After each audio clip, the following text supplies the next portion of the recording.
जिस तरह 13 दिन तक आत्मा घर के आसपास रहती है, वैसे ही 14वें दिन से लेकर 40वें दिन तक एक और गहरा अध्याय शुरू होता है। लोग सोचते हैं कि 13 दिन की रस्में पूरी होने के बाद आत्मा मुक्त हो जाती है, लेकिन सच ये है कि उसकी यात्रा अभी अधूरी होती है। 13 दिन तो सिर्फ एक शुरुआती पड़ाव है, जैसे किसी यात्री का स्टेशन पर ठहराव, लेकिन असली रास्ता तो 40वें दिन तक चलता है। यही कारण है कि हिंदू धर्म से लेकर इस्लाम और ईसाई परंपराओं तक ऐसा माना जाता है कि अगर 40वें दिन तक आत्मा मुक्त हो गई तो वह अपनी अगली यात्रा पर निकल जाती है। अगर नहीं हुई तो उसका भटकना और लंबा हो सकता है। इसी दिन परिवार वाले श्राद्ध, फातिहा या चर्च की प्रार्थना करते हैं, क्योंकि सबको पता है कि यही वह समय है जब आत्मा सबसे नाजुक मोड़ पर होती है। रात के सन्नाटे में आप में से कितनों ने यह महसूस किया है कि कोई आसपास खड़ा है, कोई आपकी तरफ देख रहा है? अचानक कमरे का पंखा बंद हो गया, अचानक दरवाजा हिला, या फिर बिना वजह एक जानी पहचानी खुशबू आई। ये सब संयोग नहीं है, यह आत्मा के संकेत होते हैं।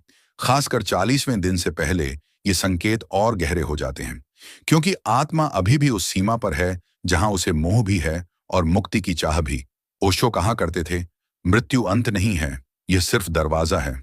लेकिन उस दरवाजे से पार जाने के लिए आत्मा को भी तैयारी करनी पड़ती है। जैसे किसी कैदी को जेल से बाहर आने के बाद भी नई दुनिया में एडजस्ट करने में समय लगता है, वैसे ही आत्मा को भी 40 दिनों का समय दिया गया है। अब जरा सोचो, जब इंसान जिंदा होता है तो उसका मन, उसका शरीर और उसकी आत्मा तीनों आपस में बंधे होते हैं। लेकिन जैसे ही मौत आती है, शरीर छूट जाता है। मन और आत्मा का बंधन अभी भी बना रहता है। यही मन आत्मा को बार बार घर की तरफ खींचता है। यह मन है जो कहता है, देख ले एक बार अपने बच्चों को, देख ले अपने घर को, सुन ले उनकी आवाज। और आत्मा इस खिंचाव में उलझती रहती है। इसीलिए 40 दिन तक आत्मा परिवार वालों के आसपास घूमती रहती है, और परिवार वाले भी इसे महसूस करते हैं। कभी सपना आता है जिसमें मरने वाला कहता है, मैं ठीक हूं। कभी अचानक उसकी तस्वीर गिर जाती है। कभी घर में अजीब सी आवाज सुनाई देती है। यह सब यूं ही नहीं होता, यह संकेत हैं कि आत्मा अभी यहीं है। विज्ञान की नजर से देखें तो 40 दिन का समय मानव मन के लिए भी महत्वपूर्ण है। किसी प्रियजन की मौत के बाद मन को स्थिर होने, दुख को स्वीकार करने और वास्तविकता को मानने में लगभग 40 दिन लगते हैं। यही कारण है कि परंपराओं ने भी इस अवधि को आत्मा की यात्रा से जोड़ा। लेकिन यह सिर्फ मानसिक खेल नहीं है।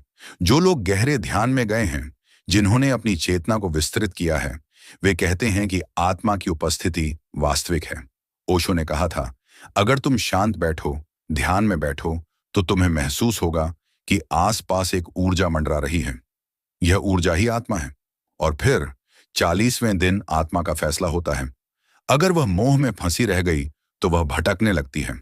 तब वह प्रेत या पिशाच जैसी अवस्था में जा सकती है। लेकिन अगर उसने सब छोड़ दिया, मोह त्याग दिया, तो वह ऊपर उठ जाती है। यही मोक्ष की शुरुआत है। सोचो जरा, कितने लोग ऐसे होते हैं जो मरते वक्त अचानक ही चले जाते हैं। उनके सपने अधूरे रह जाते हैं, उनकी इच्छाएं पूरी नहीं होती, उनकी बातें अधूरी रह जाती हैं। ऐसी आत्माएं 40वें दिन तक बहुत बेचैन रहती हैं। वे अपने परिवार को यह जताना चाहती हैं कि मसनीन लाम, हम यहाँ हैं, हमें मत भूलो। यही कारण है कि अक्सर परिवार के लोग 40 दिनों तक अजीब अजीब अनुभव करते हैं। अगर किसी की आत्मा शांत हो, उसने अपने जीवन को पूरी तरह जिया हो, वह संतुष्ट होकर मरा हो, तो उसकी यात्रा सहज होती है। वह 40वें दिन तक बिना भटके, बिना परेशान हुए अपनी राह पकड़ लेता है। लेकिन जिनके मन में डर, मोह, लालच और अधूरी कामनाएं होती हैं, उनकी आत्मा अटक जाती है। यही कारण है कि हर धर्म ने इस दिन प्रार्थना का विधान रखा है, ताकि आत्मा को ऊर्जा मिले, रास्ता मिले, शांति मिले। हिंदू धर्म में श्राद्ध, इस्लाम में फातिहा और ईसाई धर्म में चर्च की प्रार्थना, सबका मकसद एक ही है।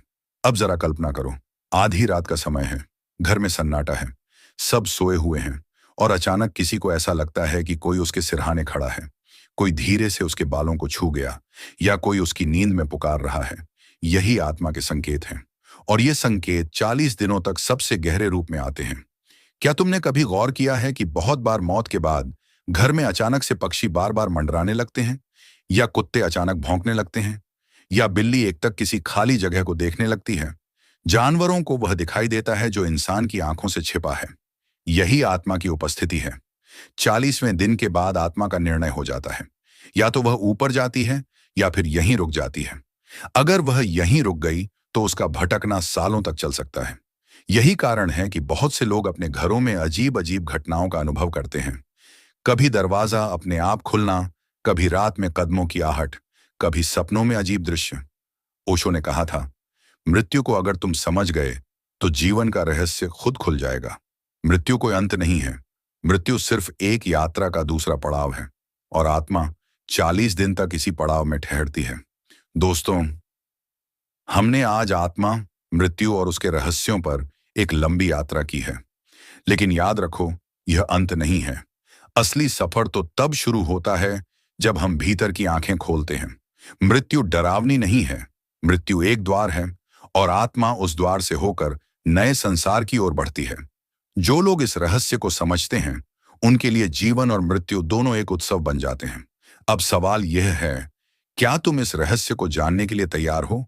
क्या तुम अपने भीतर उतरकर देखोगे कि तुम कौन हो, कहां से आए हो और कहां जाना है? अगर तुम सच में इस यात्रा को समझना चाहते हो, तो चैनल को अभी सब्सक्राइब करो, क्योंकि आने वाले वीडियो में हम और गहरे उतरेंगे और उन सवालों का जवाब खोजेंगे जिनका जवाब शायद पूरी जिंदगी भी लोग नहीं ढूंढ पाते।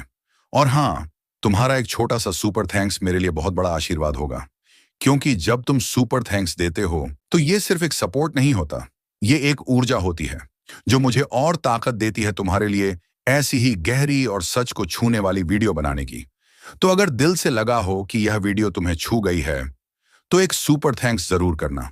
याद रखना, मृत्यु तुम्हारे दरवाजे पर कभी भी दस्तक दे सकती है, लेकिन अगर तुम तैयार हो तो वह दस्तक डर नहीं, एक नई सुबह का संकेत होगी।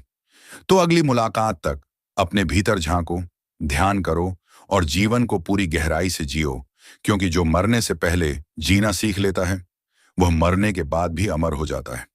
धन्यवाद। फिर मिलेंगे एक और रहस्यमयी यात्रा में।